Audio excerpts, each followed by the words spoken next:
देश के नौसैनिकों को लेकर आया राष्ट्रपति का बड़ा बयान। पाकिस्तान को दिया भारतीय नौसेना ने चोट, भारत के दुश्मन अब हो जाएं सावधान। दोस्तों, राष्ट्रपति रामनाथ कोविंद ने कहा है कि भारतीय नौसेना की निरंतर निगरानी, घटनाओं पर त्वरित प्रतिक्रिया और अथक प्रयास समुद्र की सुरक्षा बनाए रखने में अत्यधिक सफल रहे हैं। उन्होंने कहा है कि भारत महासागरों के सतत उपयोग के लिए सहकारी उपायों पर ध्यान केंद्रित करते हुए इस क्षेत्र में सभी के लिए सुरक्षा और विकास में विश्वास करता है। जी हां, आपको बता दें, बंगाल की खाड़ी में विशाखापट्टनम तट पर राष्ट्रपति के फ्लीट रिव्यू 2022 के दौरान सशस्त्र बलों के सर्वोच्च कमांडर कोविंद ने नौसेना के बेड़े को संबोधित किया। उन्होंने कहा कि जहाजों, विमानों और पनडुब्बियों की उत्कृष्ट परेड ने राष्ट्र की समुद्री सेवाओं की पेशेवर क्षमता और दृढ़ संकल्प को प्रदर्शित किया है। जी हां, परेड में किसी भी आपातकालीन स्थिति के लिए भारतीय नौसेना की तैयारियों को भी प्रदर्शित किया गया। आपको बता दें कि राष्ट्रपति ने कहा, वैश्विक व्यापार का एक बड़ा हिस्सा हिंद महासागर क्षेत्र से होकर जाता है। हमारी व्यापार और ऊर्जा जरूरतों का एक महत्वपूर्ण हिस्सा महासागरों के माध्यम से पूरा किया जाता है। इसीलिए समुद्रों की सुरक्षा एक अहम जरूरत बनी हुई है। आपको बता दें, इस दौरान राष्ट्रपति ने स्वदेश में विकसित अपने गश्ती जहाज INS सुमित्रा पर सवार होकर बंगाल की खाड़ी में 44 जहाजों का निरीक्षण किया। इन सभी जहाजों ने राष्ट्रपति को पारंपरिक सलामी दी। INS सुमित्रा राष्ट्रपति का जहाज है।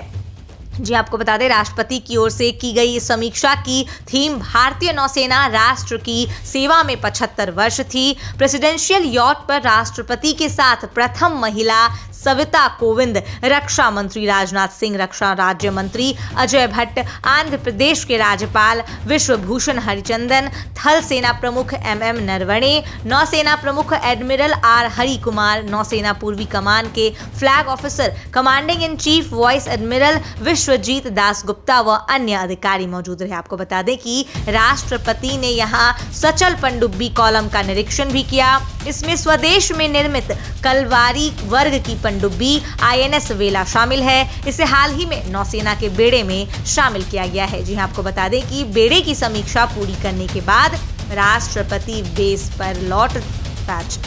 पर लौटे, जहां उन्हें 21 तोपों की सलामी दी गई। जी हां, आपको बता दें, उन्होंने कहा, यह पूरे देश के लिए बहुत ही गर्व की बात है कि भारत ने परमाणु पनडुब्बियों का निर्माण किया है। जल्द ही हमारे पास स्वदेश में निर्मित विमान वाहक पोत विक्रांत भी सेवा में शामिल कर लिया जाएगा। उन्होंने आगे कहा कि स्वदेशी नौसैनिक जहाज निर्माण क्षमताओं का विकास आत्मनिर्भर भारत के निर्माण के लक्ष्य में एक प्रभावशाली योगदान है। जी हाँ, राष्ट्रपति ने ये भी कहा कि भारतीय नौसेना की निरंतर निगरानी, घटनाओं पर त्वरित प्रतिक्रिया और अथक प्रयास समुद्र की सुरक्षा बनाए रखने में अत्यधिक सफल रहे हैं। जी हां, आपको बता दें कि जैसा हमने आपको वीडियो की शुरुआत में ही बताया था कि राष्ट्रपति ने इस तरह के आयोजन में जिस तरह का बयान दिया है, वह पाकिस्तान और चीन जैसे देशों के लिए चौंकाने वाली बात है। उनमें ज़रा सी डर फैला सकता है, क्योंकि आपको बता दें कि इस तरह से हमारी नौसेना जैसे जैसे बड़ी और ताकतवर होती जा रही है, उस हिसाब से राष्ट्रपति ने बयान दिए हैं। राष्ट्रपति ने पाकिस्तान के खिलाफ बोला है कि वो कुछ भी ऐसा कदम ना उठाएं जिससे कि भारत को उनके विरुद्ध कोई और कदम उठाना पड़े। जी, आपको बता दें कि राष्ट्रपति ने यहाँ सचल पनडुब्बी कॉलम का निरीक्षण भी किया। इसमें स्वदेश में निर्मित कलवारी वर्ग की पनडुब्बी INS वेला शामिल है। इसे हाल ही में नौसेना के बेड़े में शामिल किया गया है। जी हाँ, आपको बता दें कि ये भारत के लिए बहुत ही गर्व की बात है, और जैसा कि राष्ट्रपति ने भी कहा है कि पूरे देश के लिए बहुत ही गर्व की बात है कि भारत ने परमाणु पनडुब्बियों का निर्माण किया है। जल्द ही हमारे पास स्वदेश में निर्मित विमान वाहक पोत विक्रांत भी सेवा में शामिल कर लिया जाएगा। उन्होंने आगे कहा कि स्वदेशी नौसैनिक जहाज निर्माण क्षमताओं का विकास आत्मनिर्भर भारत के निर्माण के लक्ष्य में एक प्रभावशाली योगदान है। जी, आपको बता देना चाहते हैं कि जिस तरह से भारत आत्मनिर्भरता की ओर आगे बढ़ रहा है, भारत काफ़ी प्रशंसा का पात्र है। हाँ जी, आपको बता दें कि ना ही सिर्फ पनडुब्बियों में बल्कि अब बात की जाए बाकी हथियारों में भी, तो भारत आत्मनिर्भरता का एक बहुत ही बड़ा और उम्दा उदाहरण पूरी दुनिया के सामने पेश कर रहा है। जी आपको बता दें कि जिस हिसाब से भारत के हथियार ना ही सिर्फ भारत की सेना के लिए काम में आ रहे हैं, बल्कि यहाँ बनाए गए हथियारों को अब बहुत सारे देशों को बेचा भी जा रहा है, बहुत जगहों पे निर्यात भी किया जा रहा है। जी हाँ, आपको बता दें कि कुछ दिन पहले ही खबरें थी कि भारत कुछ देशों को अपने हथियार निर्यात करेगा।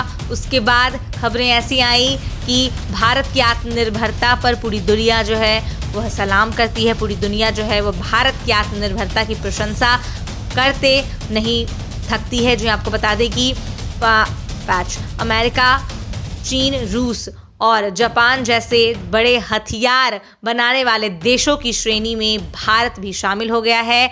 और ये ना ही सिर्फ हमारे लिए गर्व करने की बात है, बल्कि यह हमारे लिए एक निश्चिंतता का भी बात है, क्योंकि आपको बता देना चाहते हैं कि हमारे देश में आत्मनिर्भरता की वजह से जिस तरह से जो सेना के बेड़े में हथियार शामिल होंगे, इस हिसाब से ही हमारे देश की जो क्षमता है और शक्ति और ताकत है उसमें इजाफा आएगा और भारत इसमें पीछे अब कहीं नहीं है। जी आपको बता दें कि हमारे प्रधानमंत्री और राष्ट्रपति, जी हाँ, उन्होंने सदैव इस हिसाब से भारत की हर रणनीति को अपनाया है जो देश के लिए बहुत ही कारगर होगा।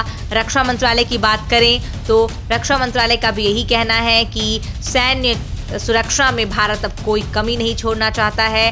भारत हर लिहाज से न ही सिर्फ चीन और पाकिस्तान बल्कि कोई भी देश जो भारत के खिलाफ जाना चाहता है उनके खिलाफ भारत पूरी तरह से तैयार रहना चाहता है। भारत भविष्य के लिए तैयार रहना चाहता है।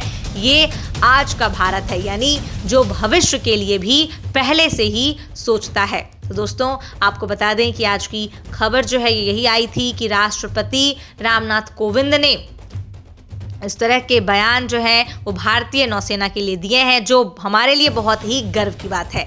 दोस्तों, आज के लिए बस इतना ही। मिलते हैं आपसे अगली वीडियो में कुछ ऐसे ही खबरों के साथ। तब तक के लिए धन्यवाद। जय हिंद।